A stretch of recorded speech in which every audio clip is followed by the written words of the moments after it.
Hello, I'm Randy here, back on welding the battery box for the John Deere 2510 here. Again, if you watched the last couple videos, we took the battery box that was on the tractor off, pretty much decided the sides that were on it are no good, cut them off, got new sides, we're welding them on. Got two sides welded on last video, inside and out. And now this video we're going to weld the smaller sides here. Again, there was no bottom, so there's no bottom here. We don't have to worry about that, just the two smaller sides here. Definitely a bit on the cold side out. So we're going to start welding here. Of course, with the door open there, I don't have the heat on. So we're just going to stay in here and, freeze our everything off. So, yeah. And of course, fan blowing too yet. So that don't help either. We'll see how the welder does here this time as well. Again, still really struggling with the welder here. Keeps sticking in the tip there. As everyone had suggested there last time, try some of this nozzle gel. And that did not seem to help at all. Like zero zip, not a zilch. So I don't know. We'll keep trying it though. Like I said, it does keep the splatter out of the inside. I guess let me see if I can show you. It does keep the splatter out of this tip. If it gets it to focus, there we go. It does keep it out of this tip. Doesn't necessarily help with the inner tip there where the wire feeds through. But maybe I'll play with the settings a little bit too. I might not have the settings right. Not sure. We'll have to see once here. I'm just kind of using the, it doesn't actually have settings for flux core wire, so I'm just using the settings for the core wire that you use with CO2 and argon, I believe is the mix there. So of course I'm just using the flux core. I don't have a tank, and we're not providing the CO2 argon mix there, just flux core wire. It's usually what I've always used, had pretty good luck with that. Again, don't do a whole lot of welding. So anyway, let's get started here. Like I said, it's cold, so not that the welding is going to help warm it up a whole lot, but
okay, everyone, we take a quick break here to observe how the welds are looking so far. Yeah, I think it's looking pretty good. Actually, the real reason for the break is it's jammed up again. I'm going to have to clean it out. Yeah, what is that, the third or fourth time now I've had to unclog that tip now? Just weld. I got, what do I got? 1, 2, 3, 4, 5 sections done here. And it's already clogged up about 4 times now, I think. Something, I've lost count how many times it's plugged up. Yeah. Okay, well, keep going. Okay, well, everyone, that one was stuck really good. There's the tip. Yeah, I don't know if that tip is shot or what's going on here, but just changed tips, put a new tip on it. By the way, for those of you wondering what it looks like inside here, that's what it is. And if you're thinking, well, maybe I don't have the wire tension, I pretty much have it maxed out. So it's putting as much tension on that wire as I possibly can, more than it probably really should have. But yeah, I don't quite get what's going on here. So let's turn that back on.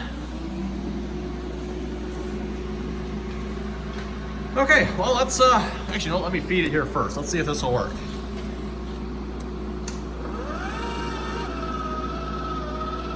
Yeah, that seems like it's feeding out a lot better. Okay, let's try this again.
Okay, everyone, it's the next day here. Had to give up last night. Again, the wire is stuck in the tip here and out of tips. Use my last one there. I've already been through, just in this project here so far, I have been through 3 tips. Got the first 2 here, third one's of course on there. So yeah, I stopped by the hardware store there, picked up some more tips, 4 of them here. I think this is my second package, or no, not second, third package. I have been through 2 packs of these already, and I'm on my first roll of wire. I haven't even used up my first roll of wire in this welder yet, and I'm already on my 3rd pack of these things.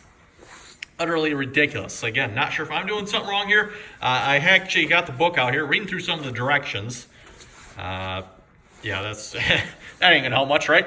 But yeah, anyway, reading through some of the directions to see if I missed something here that's obvious. But this rolls nice. It's not like that's holding it up. Again, I've got this maxed out here pretty much. You're not even really supposed to have it that high. You're only supposed to have it like 2 or 3. It goes.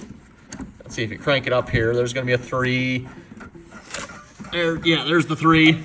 So yeah, like I said, I pretty much got this at max tension, trying to force the wire through there. So yeah, I could probably try cranking it up here a little bit.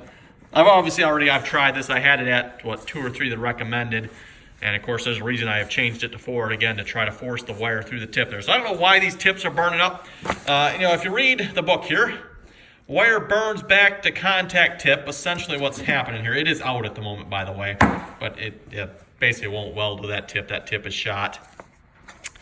Contact tip clogged or damaged. That's what it is at this point. It is damaged. Wire feed speed too slow. Well, it controls it automatically. I can't really change that.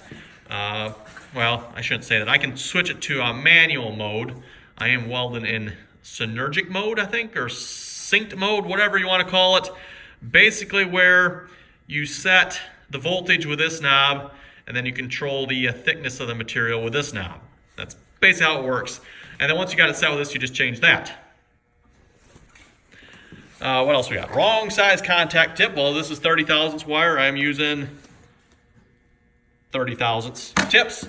Also, I bought a pack of 35 thousandths. I thought I had 35 thousandths wire here, but apparently I don't. I've only got 30. So I was going to try some 35 thousandths, but I can't do that. Let's see what's here. Bad connection from cable to clamp. Well, that's... Actually, I should probably fix this.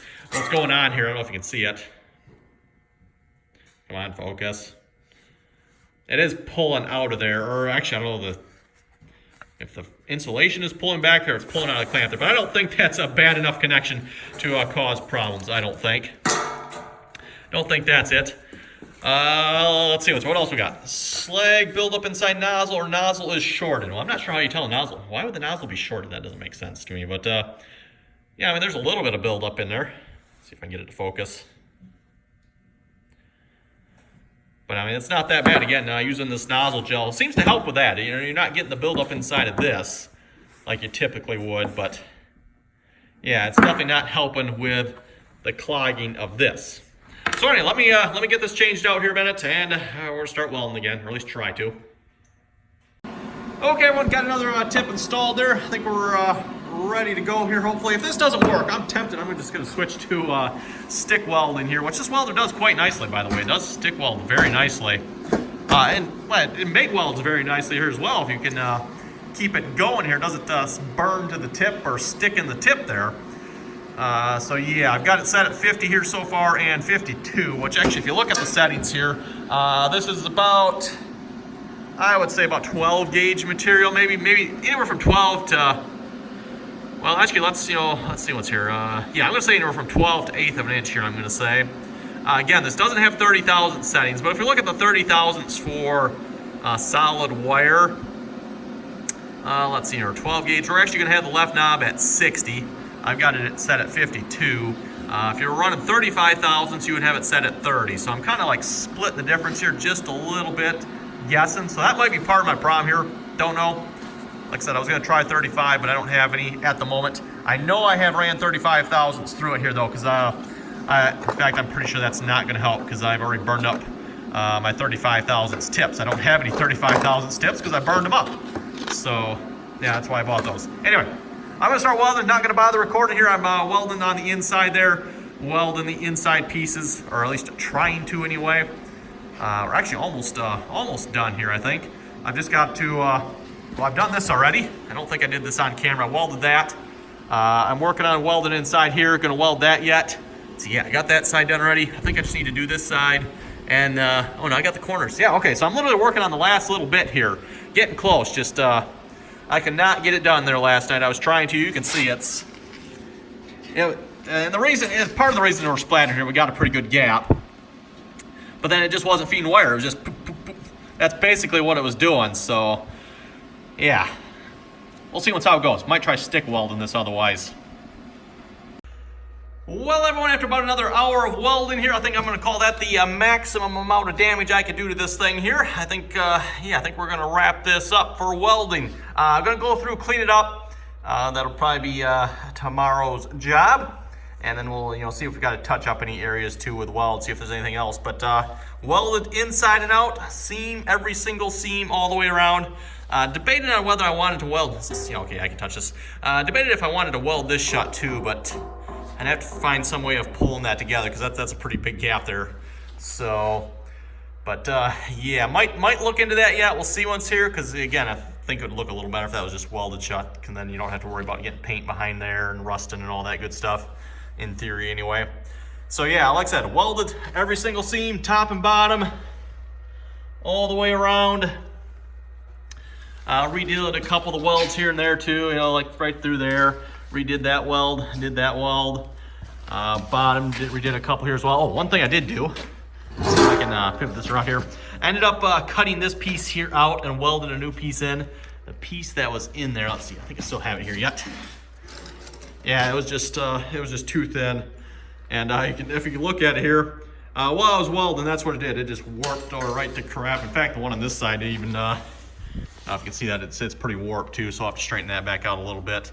At least it didn't just blow holes through it though. This piece, yeah, pretty much just blowing holes through this piece. So, like, yeah, that's shot. Given the fact I think it's probably supposed to be 3/16 thick, and it's now some sort of gauge significantly smaller than that. So yeah, anyway, next video, everyone, we're going to clean that up. I'm not sure how much of that I'm going to record because it's just going to be wire brushing and grinding it, but we'll see if I make a video on that or not. Again, tires, which I got tightened up there out of the way of the weld splatter. Gonna be waiting for this weekend here to put those on. So again, this weekend gonna be working on that. Hopefully, like I said, I wanted to let the paint sit and dry for about a week, just get it as hard as possible before we go and mess it all up and yeah, make a mess of the paint on the rims. But anyway, everyone, thanks for watching. Comments or questions, be sure to leave them, and till next time.